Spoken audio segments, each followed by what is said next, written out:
Welcome to Business Yoga View, where we examine commerce not just through numbers, but through wisdom, intention, and collective well-being.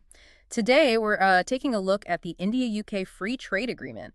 It's a really landmark deal, signed back in 2025. It really is. This isn't just any trade pact. No, exactly. It's India's first major FTA with a European nation, and, well, for the UK, it's their most comprehensive trade partnership since Brexit. And scope is huge. It really is. It covers, what, something like 99% of Indian exports, removes most tariffs, opens up new pathways for skilled professionals. Right. And boosts cooperation in key areas, textiles, engineering, pharmaceutical services, you name it.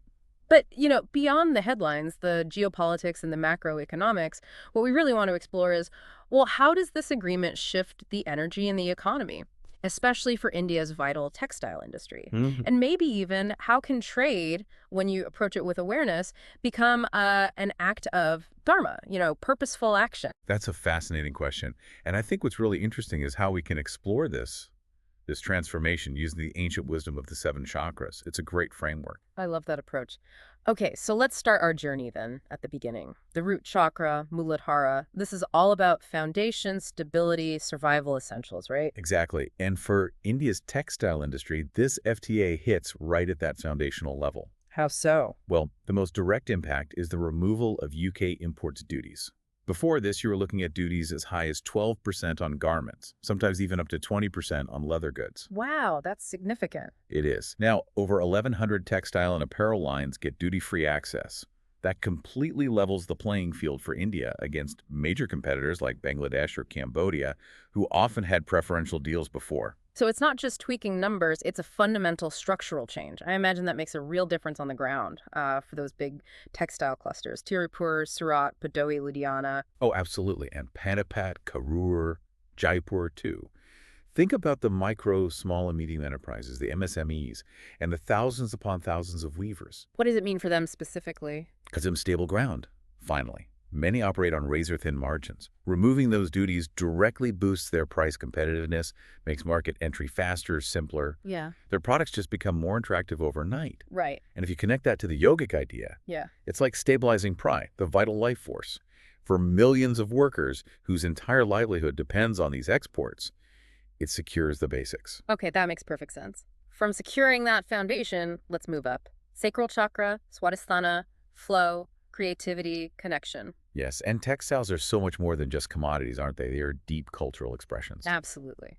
So how does the FTA foster that creative flow? Well, it's not just about enabling trade in goods. It actively encourages creative flow, direct collaboration.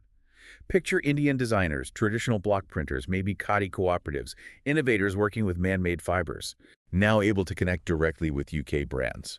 And let's face it, the UK is a global fashion hub, always hungry for new ideas. Sure. Plus, removing those non-tariff barriers helps too. Smoother movement of design samples, unique fibers, even supply chain services. It fosters a real creative conversation, not just a transaction. That sounds like a true chakra of exchange, where commerce and culture really meet and heritage sparks innovation. It's more co-creation. Precisely. Okay, let's unpack this next stage. The solar plexus chakra, Manipura. This is confidence, willpower, clear direction. India seemed to approach these negotiations with a very clear sense of purpose. Spot on. Yeah. India wasn't acting like a junior partner here. They came in with clarity, a strong strategic vision. How did that play out? Well, they balanced things carefully. A phased approach for some sensitive domestic areas like parts of agriculture. Okay. But really aggressive negotiations, specifically on textiles. They knew their strengths. So the advantages gained are very targeted. Such as? Immediate duty-free access for cotton and MMF garments. Active promotion for technical textiles, smart fabrics, to future stuff. And creating incentives for UK investment to help scale things up long-term. It was a very proactive stance. It really sounds like Manipura energy in action. Right. Willpower, but with wisdom, not just ego. India leading from its strengths, empowering its industries. Exactly, leading without dominating. Now, this is where I think it gets really meaningful. The heart chakra, Anavada. Compassion, connection, shared growth. Beyond just the economics, what makes this agreement potentially transformative is, well, its potential for inclusive development. This is where you see the human impact, absolutely. Think about who benefits. Weavers in Kanchipuram crafting those amazing silks. Core workers down in Kerala using coconut fiber, maybe small women-led stitching units in West Bengal, they all game. How is it just better market That's access? part of it, sure, but it's also about the expectations. UK buyers increasingly look for ethical sourcing. There's growing global interest in products made sustainably, ethically, and the FTA acknowledges that. It recognizes social compliance, skill development, fair trade principles as critical elements. It's looking beyond just the price tag. It really feels like commerce with heart built on mutual respect. That focus on ethics and values connects nicely to the next chakra, the throat chakra, Vishuddha. Voice, authentic expression, brand identity. This agreement seems to allow Indian textile exporters to step beyond just being, bulk manufacturers, Yes, it empowers them to become storytellers on a global stage. telling their own story. Exactly.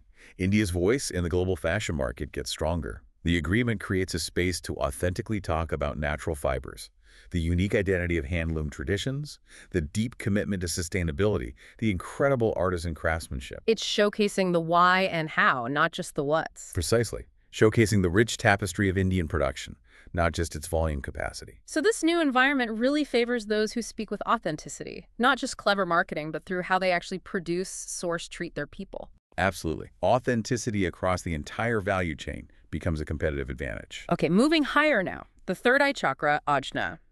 Vision, foresight, strategy, the future of fashion. It's clearly evolving beyond just traditional cotton and yarn, isn't it? Oh, definitely.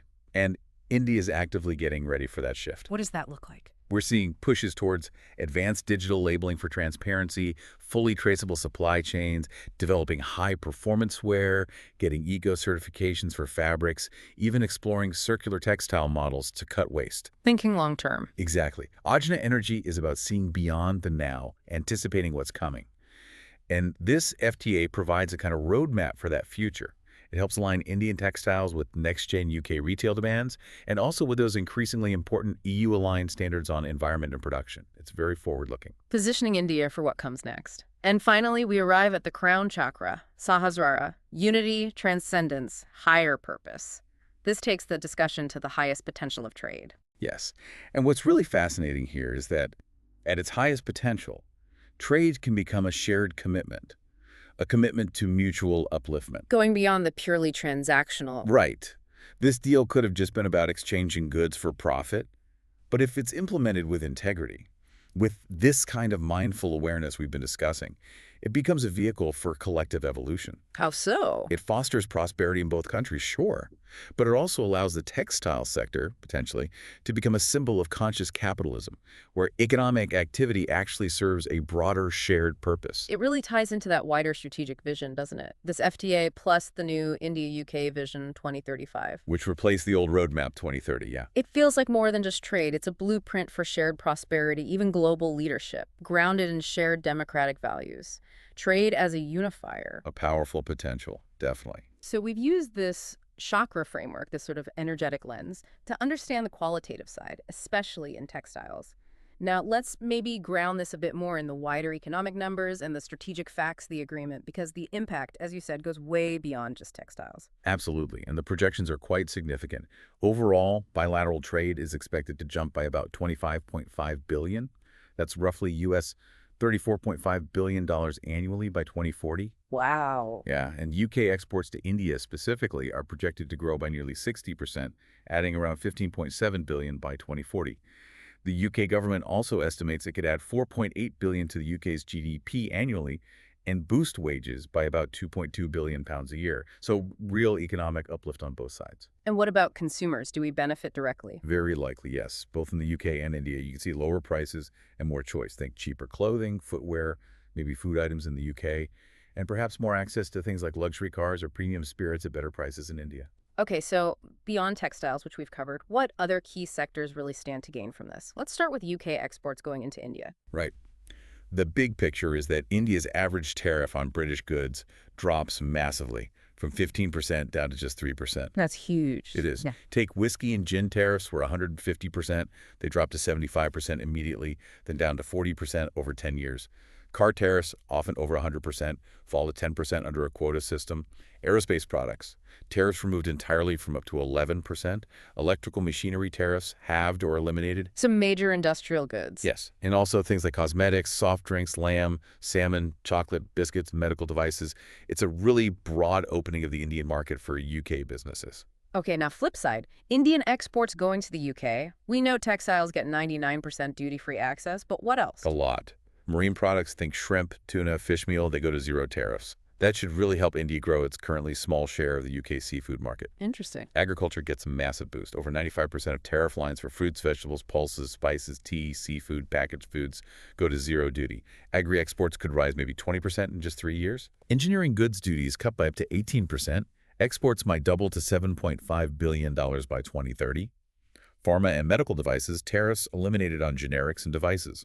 Also big gains for chemicals, plastics, toys, sports goods. What about gems and jewelry? That's a big sector for India. Absolutely. Jewelry exports, for example, could potentially double. They're eyeing the UK's $3 billion market. And leather and footwear, those 60% duties are gone, targeting over $900 million in exports. It's incredibly comprehensive. It really paints a picture of widespread economic impact across so many different industries in India. Definitely. And you can see how different states will benefit. Maharashtra with engineering, pharma, apparel, Gujarat with pharma, chemicals, marine products, Tamil Nadu textiles, leather, auto parts, Rajasthan handicrafts, gems, jewelry. The benefits really flow down locally. Now, moving beyond just goods, the agreement also focused on people-to-people links, professional mobility. How does that work? This was a really key area. There's a 3-year exemption on Social Security contributions for Indian employees on short-term UK visas. They only contribute in India.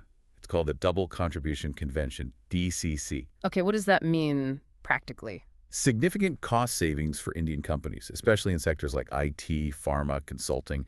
Now, it's important to note, this doesn't necessarily make Indian workers cheaper overall, because there are still visa costs and NHS surcharges. Right. But it does streamline the financial side for employers.